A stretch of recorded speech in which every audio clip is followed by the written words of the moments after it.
Well, there's a saying in the commodity business, and it should be in all businesses, that the cure for high prices is high prices, Yeah. because high prices cut demand and bring in supply. And that's what happened. The other part of the saying is the cure for low prices is low prices. If prices are low a long time, people buy more and stop producing. So, I mean, these cycles have been going on for hundreds of years, certainly, and probably thousands, and that's going to continue. Right. Prices have been going up. We had a high price of oil and the declining reserves of oil, known reserves were declining everywhere, still are. New technology came along. And for a while there, if you could spell fracking, people would give you money and a bubble developed. Then, of course, we all realized, oh, wait, we got to make money. These guys got to pay their debts. Right. So the fracking bubble popped and burst, as all bubbles do. Fracking's still there, but you got to make money at it now. So known reserves of oil still continue to decline, except for fracking, and fracking's not a bubble anymore. If we're speaking specifically about commodities, we had a big boom. Oil went from nothing to 150 US dollars a barrel. It's now back to 60 US dollars a barrel or whatever it is. Now, we had booms, and that's happened with many commodities since then. You know, many commodities boomed and collapsed. As I look around, Jeff, bonds are in a bubble all over the world, as we've discussed. Property in many places sold. I mean, I can't believe what a bubble there is in property and sold. Many stocks are beginning to form bubble. I mean, not all stocks. I mean, there are many stocks that are still not up, but I can see Tencent, Amazon, Samsung. I mean, some of these stocks never go down. I've seen bubbles before. I know you have too, or read about them. So I can see, but commodities, that's the only asset class I see that's still cheap. Silver's down 45% from its all-time high. Sugar's down, I don't know, 70 or 80% from its all-time high. Oil's down over 50% from its all-time high. So commodities is the only asset class as a class that I see that's still cheap. And I know the fundamentals are changing. You know, more people in America study public relations and study agriculture now. Obviously, if the world changes, you have to change with the world. I mean, that's pretty straightforward. Energy is still the most important commodity, at least if you ask me. As I live in Singapore, and everybody here is still driving and taking the bus to work, et cetera, still has electricity. And nearly all energy comes from oil and natural gas. That may be changing. It seems to be changing.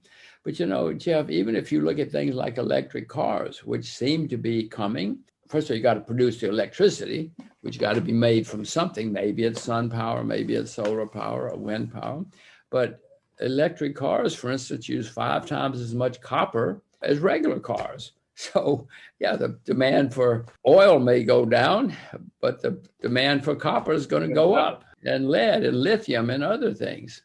Throughout history, if you print a lot of money, ultimately led to a debasement of your currency, what for me seems to be obvious reasons. And when currencies go down, something has to go up against it. And usually real assets go up against the currencies. And so I would suspect that we're going to have the price of real goods going higher. We always have anyway. But again, you have to consider the supply and demand aspects of it as well. But if you have a lot of money printing, the value of the money is going to go down, and the value of something is going to go up against it, whether it's sugar or, you know, who knows what, lead, something. You know, even now China has debt. In 2008, China had a lot of money saved for a rainy day. It started raining, and they started spending the money and helped save the world. Now even China they're going to be bankruptcies in China.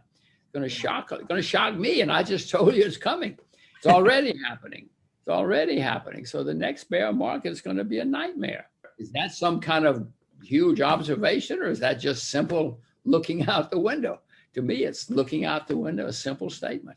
The United States is the largest debtor nation in the history of the world. Doesn't matter who stops buying our treasuries. We've got a problem. We have a problem even if people continue to buy our treasuries. I mean, it's a good time to be old, because the old people are getting the benefits of all of it. It's not a good time to be young. I got 2 teenage children. Oh, the problems they're going to inherit.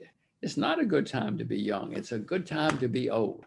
Everybody is doing the same thing now. Everybody is printing money as fast as they can. Not everybody, I should retract that. Nobody is printing money as fast as the US and the Japanese, for instance. In China, they still have interest rates, not great interest rates, but they're still proper interest rates. Whereas in Japan and America, there are no interest rates anymore. And in Germany, so some countries have done a less bad job than others. I am looking, because I know enough history to know that somebody's going to come out of this in better shape compared to others who are going to come out in worse shape. The key, of course, is to find out, all right, who? And I don't have an answer yet. I do know China is doing a less bad job than Japan, for instance, but I own Japanese shares because they're printing money every day and buying ETFs. The Bank of Japan has more money than I do. If they're buying ETFs, I'm buying Japanese ETFs. Come on. No, whenever there's a problem, people look for a theory. Mr. Marx had a great theory, and a lot of people tried it for a long time. Nobody wants to be a Marxist anymore, but it was a wonderful theory. Now there's one called MMT, More Money Today. Everybody loves it. It's a fabulous theory, and we'll probably try something like that. Like Marxism was a free lunch for everybody. Well, it didn't work. And MMT, whatever the real name is, More Money Today, basically it's more money today. It's an easy way. And Jeff, people love easy answers. The US government has made it legal for the central bank, the Federal Reserve, to buy other assets. And when things get really bad, they're going to do everything they can to save themselves. They don't care about you or your kids or my kids. They care about the next election. And the way they do that is, if they have to, is they flood the money. They're all going to buy IBM or Ford or whatever they're going to buy. I mean, to me, it's just a simple fact. I look around the world. I know that in 2008, we had a horrible problem in the world because of too much debt. Well, I mean, I read the same newspapers you do. I know that since 2008, debt all over the world has skyrocketed. So I say to myself, well, the next time we have a problem, it's got to be the worst in my lifetime because the debt is so much worse than 2008. To me, that's just a simple statement. Yeah. Simple observation, like, we're going to have bad blizzards every few years. Well, you have bad blizzards. If I tell you we're going to have horrible blizzards every few years, is that a grandiose statement? Look at what happened in Texas. It happens. And when I say the next bear market is going to be the worst in my lifetime, I know what happened in 2008. I know what's happened since. How can it not be? To me, that's just a simple observation.